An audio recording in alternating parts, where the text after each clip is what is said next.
What happens during an orgasm energetically? Alignment. Alignment.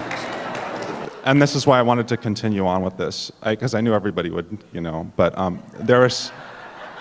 it's the alcohol, There is obviously a blending of the physical and non-physical. While alignment during physical, goosebump, happy, and meditational moments feel similar in some aspects, it's still different. It's not as intense. Less momentum. Okay. It's not as intense. Really good answer. Less momentum? Less momentum. Less momentum. Meditation is a sort of slowing of momentum. In other words, we talked about that, but there's no slowing of momentum in what is leading up to that orgasm. Okay. Let me see. I think I'm just seeing if I need to refine even further, because you answered that perfectly.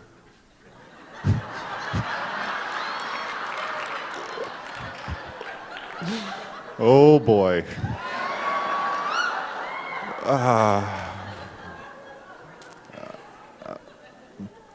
I'm going to just continue reading where I was, just so. Well, think about the components of that. In other words, we've been talking about 17 seconds, 17 seconds, 17 seconds, 17 seconds. And the thing about that experience personally, even though you may be with another person. Right. Well, we got that from you.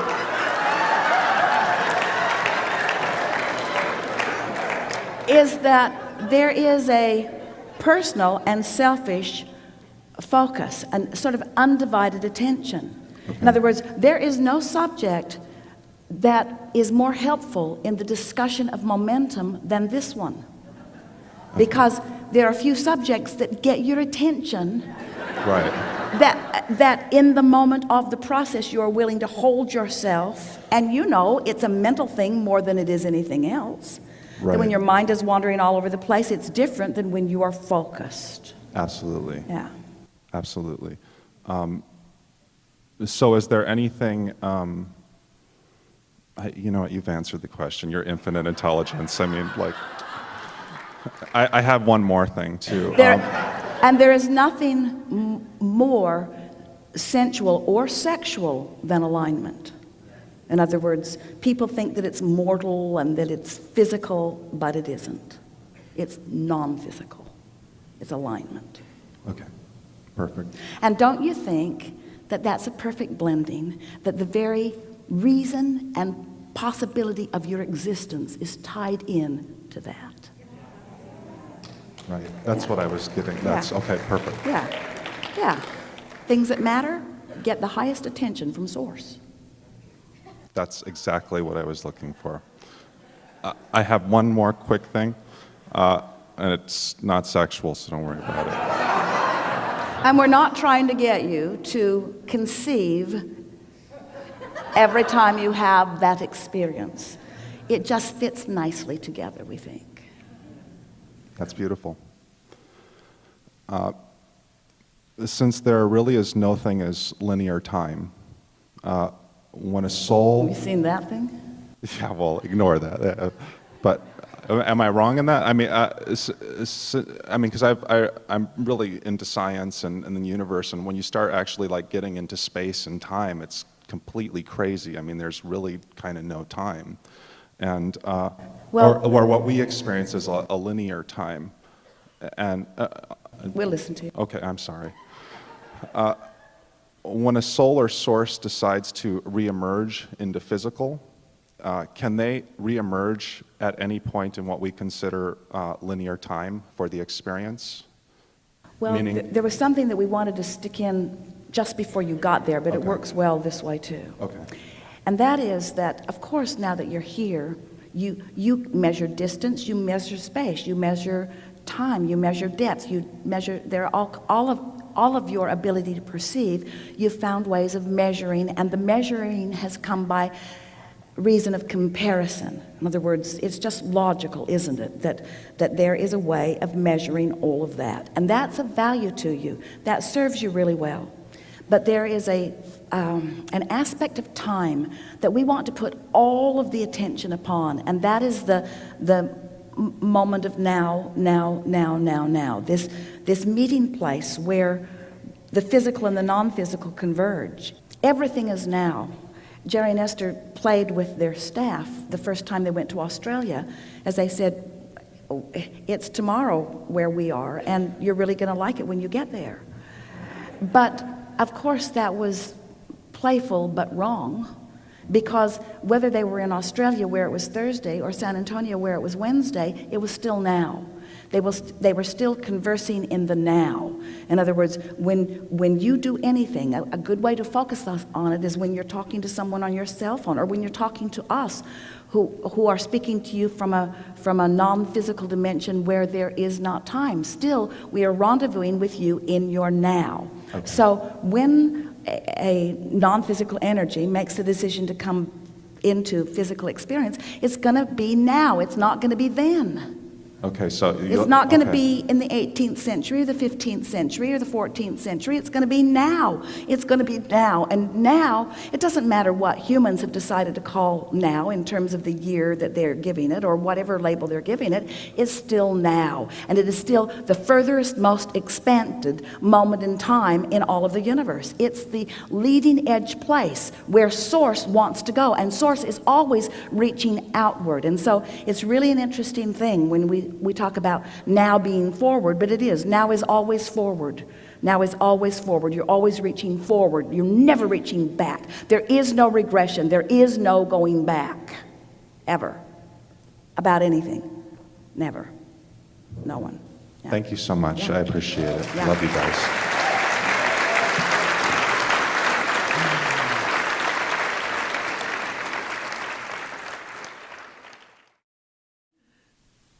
You've been talking about not getting what you think you want, and it can be because it's not a match of your vibration, of what is in the vortex. Before you go further, we just want to stick something in. You're always getting what you're feeling. Yeah. You're always getting what you're feeling. So if you're not in touch with your feelings, it might feel like it comes out of the blue, and we say not out of the blue, out of the oblivious. But you're always getting what you think and how you feel. And what manifests always match. And so if something surprised you, you're just not in touch with how you feel. That was good. So what I'd like to know, I'd like to work with people in my practice. And I've been doing the things to get to it, like in classes and working on it and getting everything done. So I'd like to bridge that. Is it not showing up because I'm looking at the result, what's not showing up? Or is it because it's not a match and it's not what? Well, you have to sort of figure that out. In other words, whoever is wanting and not getting is the only one who can really accurately acknowledge. In other words, we don't think that there is anyone who is really confused if they will take the time to think about it. That when something happens, how often do you say, I knew that was going to happen? I saw that coming. Or I've been feeling that coming, or my gut told me about that. You have the ability to be more in touch, you say. Well, the easy way, the easiest way that we have found to explain it is we say there are two ways to know what you're creating. One is to feel it while you're creating it. The other is to notice it once it shows up. That's it. Well, if you wait till it's shown up, there's been enough momentum that you've missed. But now it's there, at least you know. So now you have options. If you want more things like that, and if you want to think that going, then keep thinking about that. Keep feeling around that. This is simpler than you all let it be. Much simpler than you let it be. We think the thing that makes it hard is you think you've got to look at what is. And when you look at what is, you offer a vibration, then you get more of it, and then you feel stuck in it, and you're not. Things are always changing, and people say, no, they're not. Things are always changing. People say, no, they're not. We say, they're always changing. It's just that when you're looking at what is, they're changing, but they're changing to more of the same. Yeah, I'm still comparing like what I want, and then I create it again. Yeah. So if you don't like what's going on, then get out ahead of it. And how do you get out ahead of it? You catch yourself at a weak moment when you've got no momentum, when you're no longer beating the drum of something that you don't want, and you find a way to goose up your thought about it.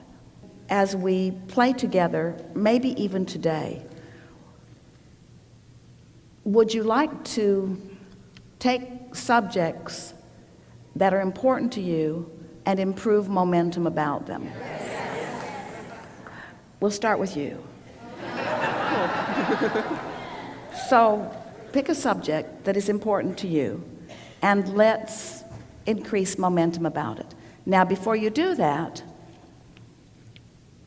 well, give us a subject, and then we're going to find the most general place so that we can get on the wheel, and then we'll just get the momentum going.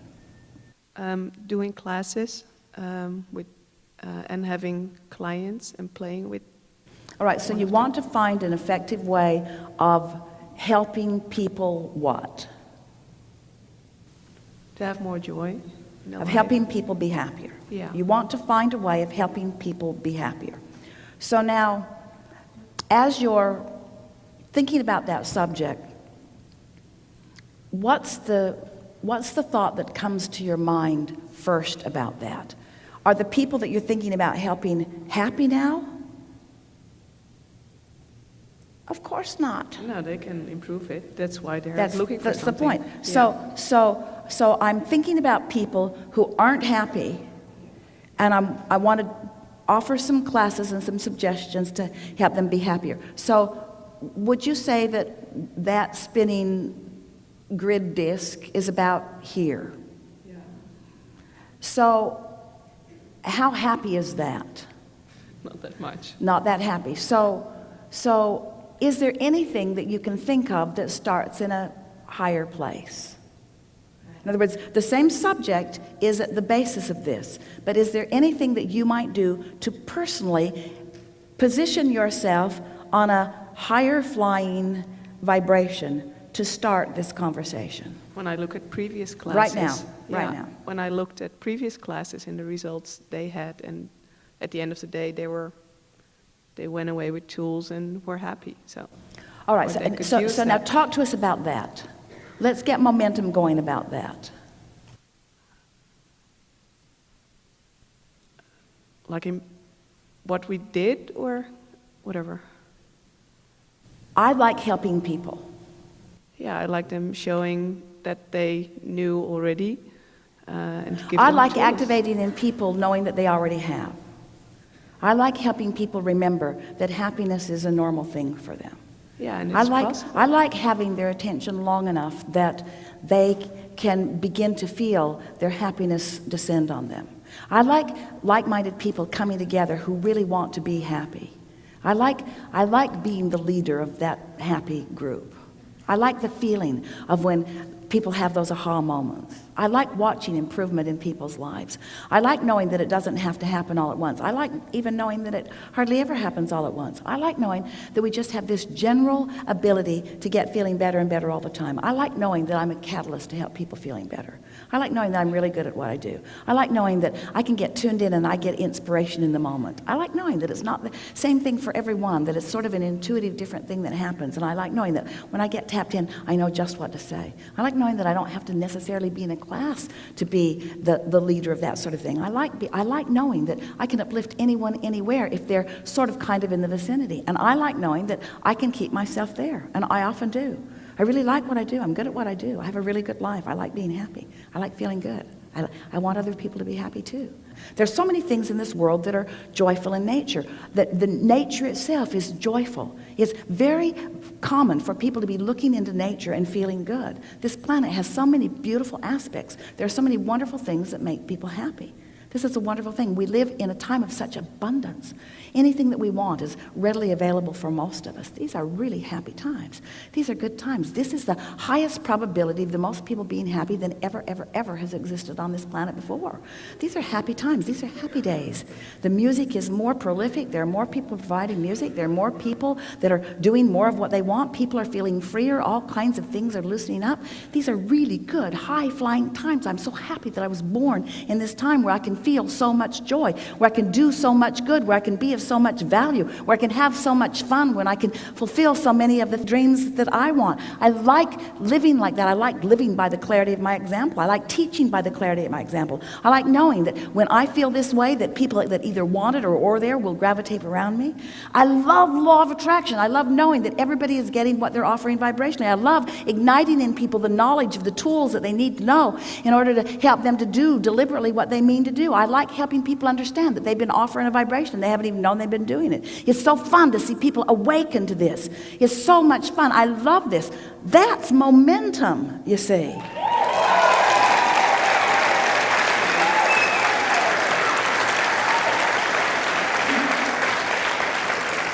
So then, when you get into a feeling like that, you don't just drag yourself.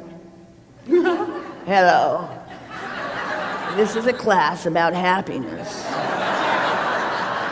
You be there. You be there before you get there. And when you're there, you don't have the ability to see the unhappiness in them. You don't look for their problems and try to clear them out so that in the absence, in the obliteration of the problem, they'll be left in the absence of the problem and they'll find happiness. You know better than that. You get happy. You get happy, you show up happy, you be happy, you present happiness, and if you're too happy for them, they'll get sick and they'll leave.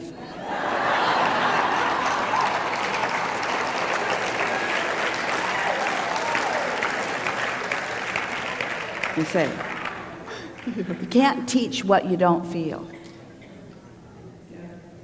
Yeah. And you have a really good life. You got all of this. We got most of what we said right out of you. Really good. Yeah.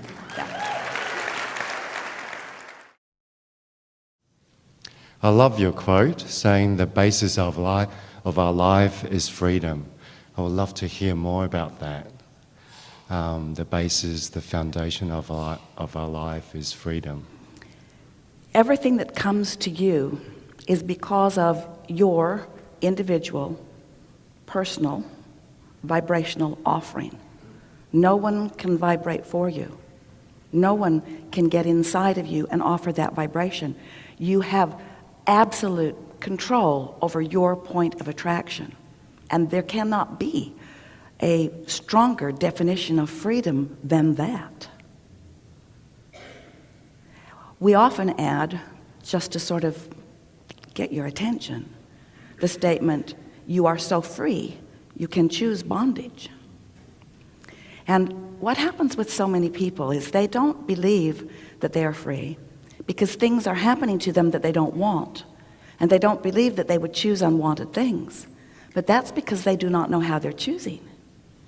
They think that the word yes means come to me. They don't realize that the word no means come to me, this thing I do not want. They don't realize that this is a universe based on attraction only, that there is no exclusion. And every time you say no to something, you're really saying yes to it because your attention to it activates it. So that freedom is rarely exercised consciously and deliberately. It's only the likes of you who are willing to take the time to really understand the vibrational basis of this universe. And when you do, when you finally understand that you create your own reality because of the thoughts you think, and that you have control over the thoughts you think because you have guidance that lets you know the vibrational nature of them, and then you get the exhilarating experience of getting to watch things actualize around you that you have deliberately honed into shape and place, that's freedom. That's freedom. That's empowerment. That is invincibility. Yeah. Invincibility. Beautiful. Right now I'm experiencing or enjoying the most amazing freedom in love with my partner, and I see that as a reflection of my relationship with my inner being. Everything is a reflection of your relationship with your inner being. No exception. And if you tend to that relationship first, every other relationship with every person, place, or thing will be good. And I want to hear more about freedom with my inner being. How?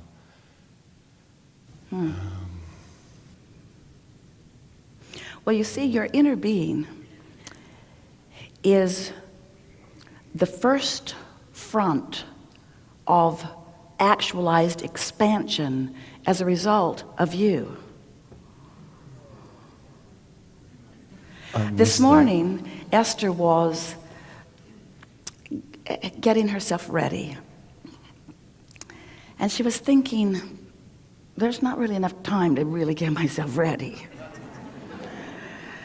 And then she thought, oh, well, this isn't about me, this is about Abraham. And no one really cares what Abraham's hair looks like.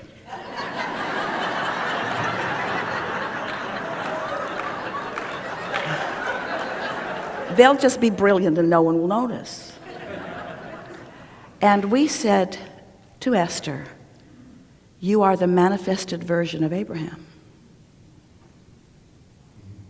In other words, she is the actualization of that which is Abraham. And so your question leads into that nicely. In other words, who is your inner being? Well, your inner being is expanding as a result of that which you are about. But then you are the reflection back of that expansion. We're taking this cycle of life to a new place of understanding, aren't we? So you were source energy, you were that inner being, which is really not the easiest thing to describe in your physical terms because it is consciousness. So you are this non-physical consciousness. And a part of that flows into that which is you here in this physical body, where you explore and expand. And that source within you, your inner being, becomes the immediate vibrational equivalent of that expansion. Now, that's all freedom. In other words, you freely came, you wanted to so much. You freely explore and you freely shoot rockets of desire without even realizing that you are doing that. It is a natural consequence of your focus. So, because of your freedom, you're selfish. We have to put selfish in there because we can't talk about freedom without the realization of self. Your selfish perspective, you're able to discern wanted and unwanted. I like that more than that. I like that even more than that. In other words, those preferences are constantly born within you, born from you. And as those rockets of desire or those preferences move into that vibrational vortex that we've been talking about, your inner being becomes that expanded version of you, freely and joyously and appreciatively. So then your work is to find a way to be a vibrational match to that expansion. And you are, even though you have become that, you are at all moments in time free to join it or not, free to experience the resonance of it, or free to disallow your resonance of it. But your inner being, who has benefited by your exposure to life, is also free to choose. But your inner being chooses that alignment. In other words, because you see, your inner being has an inner being who has an inner being who has an inner being who has an inner being who has an inner being who has an inner being who has an inner being who has an inner being. And all of that is aligned with that well-being that humans scantily and without understanding it hardly at all call God. That energy stream, that consciousness of well-being, that stabilizing influence of all that is. And in any moment, every point of consciousness all along the way has the freedom to choose alignment and resonance with that or not. I didn't realize Because that. in every particle of the universe, there is wanted and absence of wanted. And every point of consciousness has the option of choosing. Most points of consciousness are choosing easily. The subatomic particles, the most of the beasts of your planet, all choosing alignment because the dominance of that well-being is so pervasive. And, oh, hear this, and because they are not focused consciousness into the contrast with the express purpose of taking thought beyond that which it has been before, like you are, you see. Starting to feel more appreciation of who you are in all of this. We're talking about the evolution of all species, but we're talking about the absolute freedom to be. But we cannot speak of freedom without putting enormous emphasis upon the overriding, underlying, empowering, pervasive, all-inclusive vibration of well-being, which you have the freedom to choose in this moment or not. So you kind of get how when you choose not to allow it, it feels so off. It's a big stream. It's a big stream that will dominate and will prevail regardless of what any of you do anytime, which is our way of saying you can't get it wrong. People talk often of, oh, well, we're just going to mess this planet up. We're going to get so out of focus and so out of balance, and we're going to do so many of the wrong things, which is a person's way of saying you're not doing what I want you to do. That's usually what they mean. Oh, you're destroying the planet. If you would behave more like me, it wouldn't be destroyed. And we say, it's not being destroyed. It's being rediscovered. It's being re-perpetuated. It's being re-energized. It's being refocused. There aren't enough of you here in your disconnection to destroy this planet. It's in the state of becoming. It's in an utter state of well-being. But you have the freedom to know that or not. You have the freedom to choose the thought that wrenches your gut and makes you worried and makes you misbehave. Or you have the freedom to accept the well-being and look for evidence of it and tune yourself to the frequency of that. That point of my inner being having the choice, never heard before. It really hit me in my heart when you said it. Do they really? No, your inner being is the exception to the basis of freedom. But you were saying... Everyone in the universe is free except your inner being. But my inner being also has the freedom to choose away from what I would prefer. How dare they?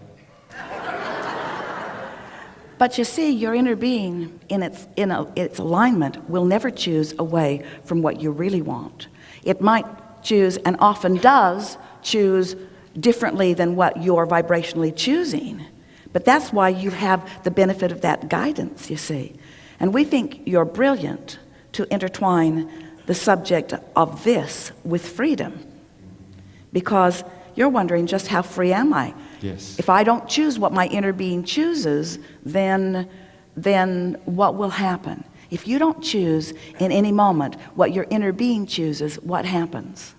I don't feel good. Does your inner being cave in and come with you? Esther thinks we should. Or does your inner being just stand its well-being ground, leaving you the freedom to join or not?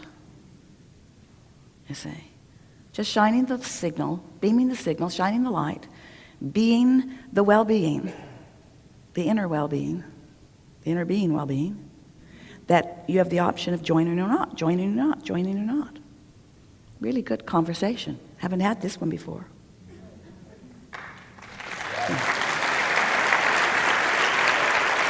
Good. Another aspect of it, the basis of my being here is my beautiful body. So exploring freedom about the body I have, or the body has. So on a cellular level, freedom. Well, now this is an interesting thing, because the cells of your body are lined up with your inner being as well. And in the absence of resistance, which you're introducing through contradictory thought, the cells of your body have free rein to thrive. But if you are chronically crossways of the resonance with your own well-being, then while the cells of your body are doing their best to align, it is a more difficult situation for them.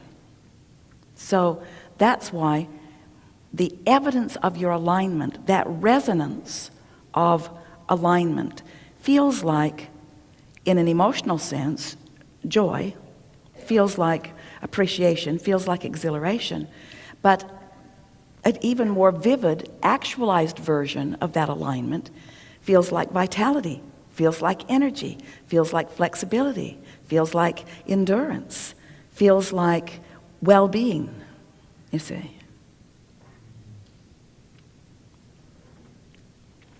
So your next question is, so do my cells have the freedom to choose? Right. And we say, yes. And the cells of your body are choosing, but they are influenced by the overriding vibration of your being, because you are the chooser of that alignment. They are all thriving. It's like, as peoples upon your planet, you are all choosing individually and not necessarily choosing with awareness of what would be best for the whole. But ultimately, and we're reaching far out there and asking you to come with us, even though it may be a stretch for you, when it comes right down to it, what's good for any individual is really what's best for the whole. And standing in a place where you're pushing against what you think is best, then you disconnect yourself from the good of the whole, you see. We're getting out there, starting to feel a little muddy to you. So let's pull back into the part of it that is clearer and just acknowledge that well-being happens, deal with it. That feels free. Good. Very good. Yeah. Now what?